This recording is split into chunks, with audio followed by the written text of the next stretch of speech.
feel your boundless grace. We ask that you bless us with knowledge and understanding as we study our lessons for today. Help us, dear Lord, to be obedient to our teachers and to be caring and respectful to our classmates. Be with us, inspire us, and lead us to be more like you. May our doings for today bring honor and glory. In the name of Jesus, our Lord and Savior. Amen.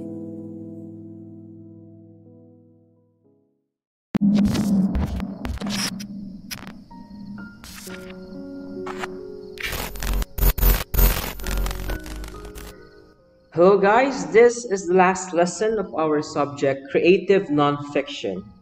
And it is all about literary journalism, how to critic and write one. So we've already done discussing how to critic and write a memoir, a personal essay, and an expository essay. And right now, our very last discussion is all about literary journalism and critiquing and writing it. So who makes literary journalism, or who are the people responsible behind literary journalism? Well, they are called literary journalists. So a literary journalist takes an in-depth look at an event, object, place, or person, mainly for coverage in a newspaper or magazine, which is the very common way of a literary journalist life. So that is, one of the most common jobs that literary journalists have. Either they are a writer for a certain newspaper or a writer for a certain magazine. And aside from those, they can also become a writer for certain TV shows, particularly television shows, or radio news shows.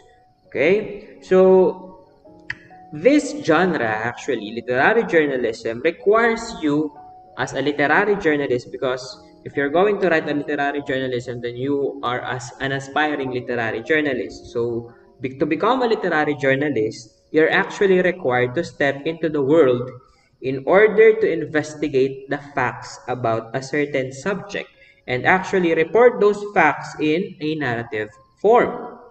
So in literary journalism, the writer is also a reporter and a storyteller.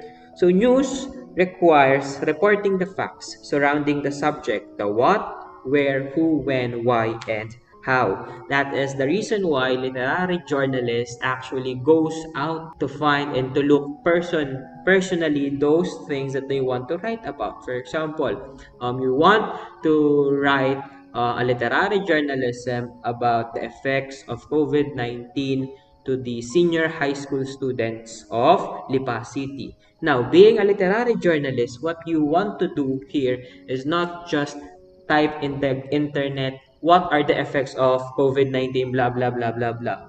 Instead of doing so, or aside from doing so, what you want to do is to go into those people affected of it and ask them what they really feel. So you're going to conduct interviews. So that is what a literary journalist usually does. So they are there to gather the information firsthand, face to face, as much as possible. That's why it is said here that you need to step into the world. Okay, not just in the confinement of your own home or room. So literary journalism requires narrative techniques to make those facts come alive for the readers. Now, what is this trying to tell us is that after a long day of you being a literary journalist and going outside to the world to search for the answers, to search for the facts, gather information and the clues about a certain subject matter that you want to write about, then you need to use the narrative techniques that you've learned from the past lessons in order to create a literary journalism that is alive, that tells a story, that shows the readers the story, okay, without sacrificing the credibility of it, which means it should be grounded in reality, and it should be true to the things that you've had been searched, which means honesty should be there, but you want to make those facts come alive. So how are you going to do that? Well, you need to use certain narrative techniques. And a lot of those techniques we've already discussed a lot of those. For example, you can use figurative language if you want to. You can create a certain, a writing prompt at the front of it. A thesis statement will actually really help for you if you want to write a literary journalism that will actually encapsulate the theme of it. If you want to make something or if you want to point out something, a thesis statement will actually help out. Okay, but make sure that you won't sway into what you have researched. Okay, be true to it and don't let your emotions get the better of you. You are a literary journalist, and what you want to do is to show to the people what you have found out, not what the people want to see. Okay? So honesty is still at play on this one. Next. So when we hear the term journalism or journalist, the words that actually comes to our mind or the things that we actually think about is as follows: news and stories.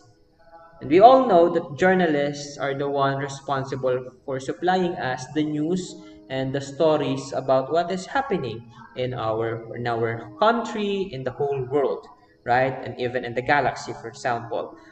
The a new space mission to the Mars or to the moon, right? So actually, news and stories are the things that literary journalists always looks for and always does. So they always look for news, and as a literary journalist, they create stories out of those news. Now, we often relate this news in the same way as we read a novel or even watch a movie. They all convey stories in our mind. So these stories in our mind are mostly reflected on our values and need to live in an orderly and stable society. So sometimes we are not watching the news because we want to learn something. All right? We don't watch the news to know whether it will be raining or whether it will be going to rain outside or not tomorrow. Or we're not going to watch the news just to know what is happening at the Metro Manila or at any provinces in the Philippines. We're actually watching the news to reflect our values. So an example of that is this one. A crime report in newspaper or television will actually catch our attention not just because of the reporter or the news itself. Okay? It will catch our attention because it is also about our value of laws protecting life, freedom, and property. Okay? So we are trying to find the goodness out of those news. We are trying to look upon our own morality, our own values as a member of the society on that certain news. Another example of that is this one. We read news or watch news about the wedding of a famous couple, not just because they are famous, but also because it is also about forming a family, which is, I believe, every single one of us is trying to look forward into in creating our own family with that special someone that we are always been thinking of, right? So you can see now that there is a greater connection between us, the listeners, watchers of readers of news, into those news that literary journalists are providing us and literary journalism is giving us, right? So it is not just about for us to be entertained about those news, but also for us to confirm the goodness out of our society. Okay? Now, a story becomes great because it does not conform to social expectations or the stories in our mind. Such stories represents life's unpredictability, uncertainty, and contradictions. So we as readers, watchers, and listeners of news and broadcasts, we want to have a great story. Okay, we want to hear or watch or read a great story that is not just there telling you the details of what happened about that certain thing, but you want to see a story or you want to read a story that is also telling you or represents the life of us, right? Life is unpredictable, life is uncertain, and life is full of contradictions. And that is what you want to give to your readers as a writer, and that is what you want to read as a reader from those literary journalism that you are reading, or those example of literary journalism. Now, news, therefore, is not just only about transmitted facts and information. News is actually stories that mirror our socially shared life. So this is what I've been talking or telling to you earlier. News is not just there to tell us what happened to our society, what happened today, what will might happen tomorrow. News is a reflection or a mirror of our society itself, of the world, of our future.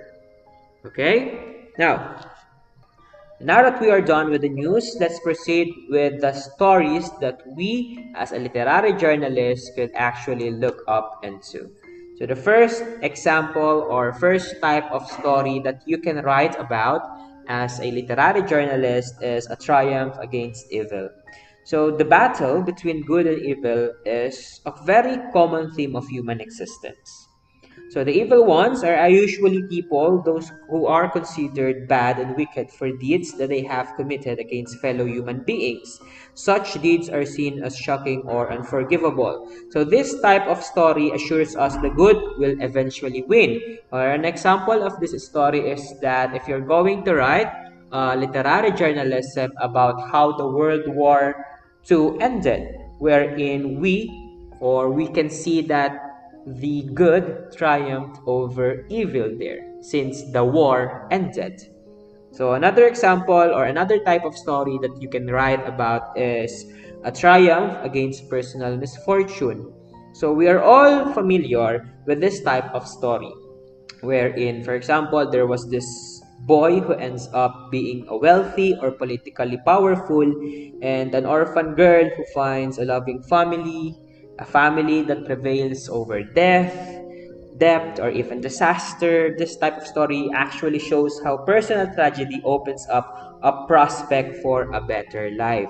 So anything that will talk about someone who's having a very, very bad life and then suddenly overturning those bad luck that they have and those bad memories and bad experiences they have into a good one will actually make you, it actually becomes a great example of a literary journalism, right? So you can create a good story out of that one.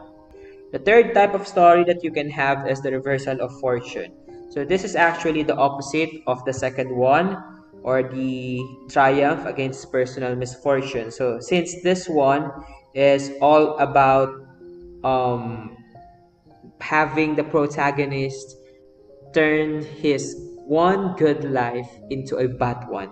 So an example of this one is a story about how Ferdinand Marcos, from being the president that everybody likes, turned into someone who is labeled as a dictator. So there was this reversal of fortune that, from being a very good person, from having this very good life, he suddenly turned into, chaos, darkness, and just plain sadness. So that is the type of story that is called a reversal of fortune. Next, we've got, as always, romantic love. So love stories fulfill our basic need for relationships and connections with each other. They may actually appear trivial or gossipy as news, But we read them because love is a human value that nurtures society and our relationship with friends, family, and community. We are happy if the romance ends happily, but we empathize with the protagonists if it becomes heartbreaking. For most of us, a love story is a happy story. So, a romantic love story is a very typical type of story that you can use or you can write about as a literary journalist. So, for example, you want to write about the love story of certain Filipino celebrities and or certain Hollywood actors and actresses or certain politicians or even you know random lovers that you can actually find in the internet or random lovers that actually became viral due to what they have been um, shown to do towards each other in the name of love or something like that. So everybody loves a romantic love story. Okay, even those who are we labeled as bitter because of their failed relationships, they still like romantic love relationship stories. Okay, since what I've said earlier, romantic love stories actually fills the gaps in our hearts, the gaps in our minds about the relationship that we are striving for, the relationship and the connection towards other people that we are always looking for. So the last type of story that you can actually write as a literary journalist is rags to riches. So this type of story actually showcases a story that is very similar to triumph over personal misfortune, wherein we feel inspired by people who made it from the bottom up to the summit of wealth, fame, and prestige. These are actually people who did not win a jackpot from a lottery, but their stories are inspirational because they exhibit the value of hard work, patience, tenacity, and determination. A lot of examples of this one are the lives of those businessmen who started as very small, very common Filipinos, and then right now they are these very big names in the industry of business. So that's an example of from rags to riches type of story. And now that we are done talking about the types of stories that you can create as a literary journalist, let's now proceed with reporting and narrative elements. Now, our photographer usually discovers things that already exist and takes a picture of them. The same principle applies to a literary journalist. You go into the world where things are already there awaiting discovery. What you will find is momentary. It is no longer news the next day. So a photograph or a report preserves that moment forever. A compelling narrative makes it memorable. And that is why you want to create a narrative and a report on the things that you have found out as a literary journalist. So the process of discovery entails immersion, a reporting and fact-gathering strategy used by literary journalists. Immersion means spending a longer period of time with the subject and reporting the results in a narrative form. By immersing yourself in the subject, you practically live with the subject, go inside their minds, and report what it feels like being there. Immersion is the means by which you can obtain an in-depth report. It allows you to cover small details that speak of a bigger truth about life. Such details might be overlooked if one is in a hurry, like the conventional journalists. Through immersion, you will be able to report the inner experience of an external event, the extraordinary in an ordinary life. And that is reporting by immersion. So you want to report through immersion. So you want to spend time with the subject. You want to be with the subject that you are going to write about. Okay? Next, we've got narrative elements. So, on narrative elements, you go to a place that you can visit more than once, and you aim for a person that you can talk to and observe thoroughly his or her daily life, and then see what emerges in the terms of the following narrative elements: the plot, the characters, setting, themes, conflict, and resolution. So in here, you need to tell the story and not about what happened or the facts. So you want to tell about the emotion, atmosphere, mood, and even the tension behind what happened. So this is the narrative elements that you want on writing a narrative report about certain stories or news. Okay? So just like on the reporting by immersion, you want to spend time. You want to go here to the place that you want to write about. You want here to talk about the person. You want here to observe that person. You want to observe your subject. And then through plot, characters, settings, theme, conflict, and resolution, you're going to create a narrative report which aims not just to tell, not just to tell what happened, which is just plain facts, but to show. Okay, so the key here is do not tell. What you need to do is to show, or show, not tell. Okay, so once again, the imagery here is at play. So you want to use,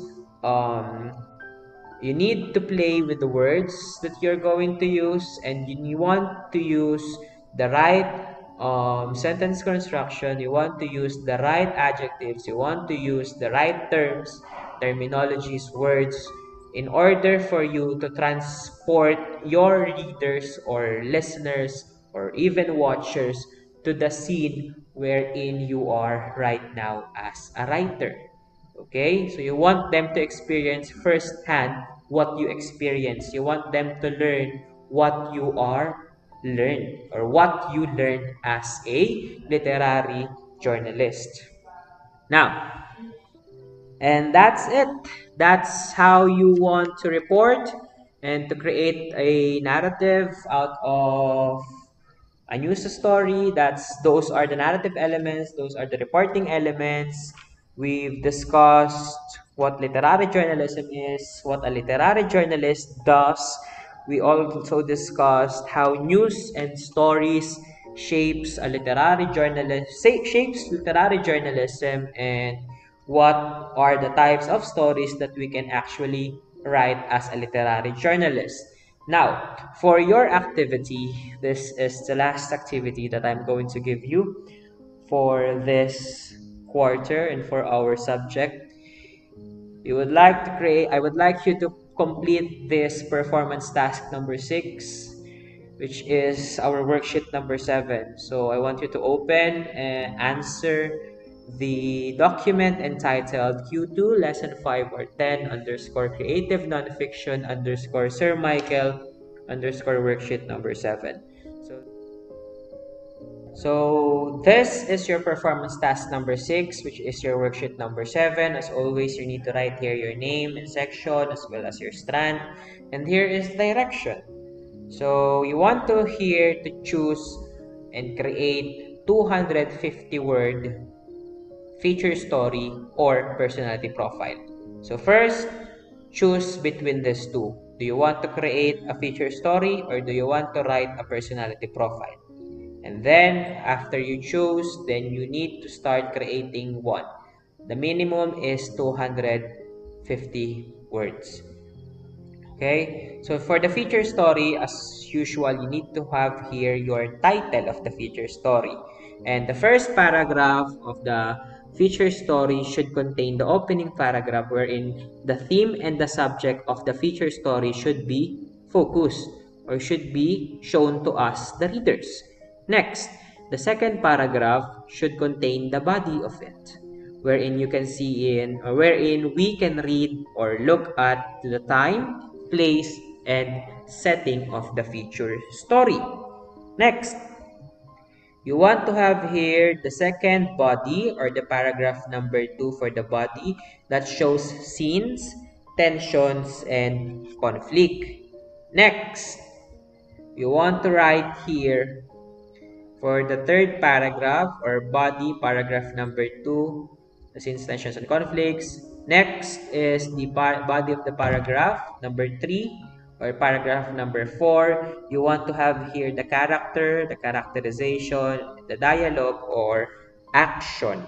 And then for body paragraph number 4 or for paragraph number 5, you want to write here the resolution or the non-resolution of tension or conflict that you have written on body of the paragraph number 2 or paragraph number 3. Then, for the ending, we've got here their link with the opening, which means that whatever it is that you wrote here in the beginning, the theme and the subject should be addressed here at the ending.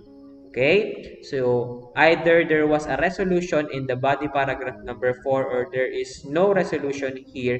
You need to have here, you need to address here what happened to the theme or the subject of your feature story. The same goes to the personality profile. Once again, the title, the opening paragraph where you have the theme and the subject, the first paragraph for the body where you have the time, place, and setting of that people's life.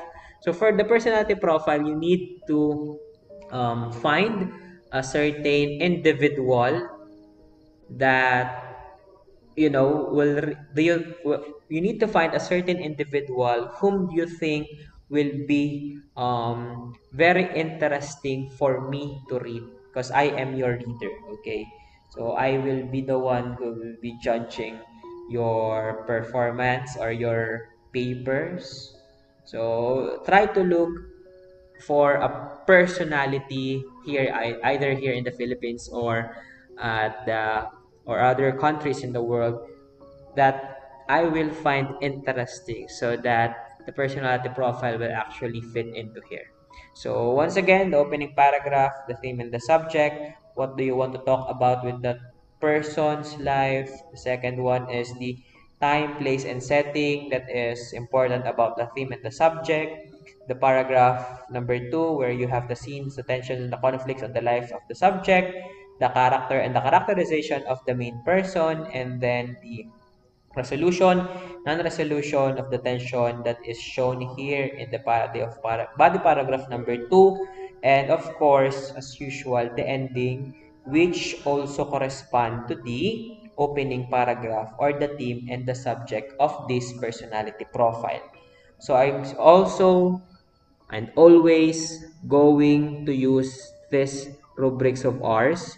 So this is the rubrics that I've been using for the couple of months of us being on this journey of you becoming a literary or non-fiction writer, and I do believe that you're already very familiar on this one because I've been discussing this rubrics to you for the past few months now. So yeah, you just need to choose between a personality profile or a feature story and then create your own literary composition, particularly a literary journalism. Okay? So that's it for today for your performance task number 6. Let's go back to our presentation. So I do hope that you will choose the best performance task number 6 that will suit your writing style, and please do not just go to the internet and look up for an answer because I will definitely know if you're going to do so. Okay, and yeah, here's the references that I've been using or that I used for our topic for today, and the credits as always, Lights Carnival and Unsplash. So thank you guys for watching till the end, and this is our last meeting. So this might be the last time that I'll be telling this thing to you guys. Please take care, good luck, and as much as I want to, I cannot see you on our next meeting because this is the last time. So good luck on your future endeavors. Bye-bye.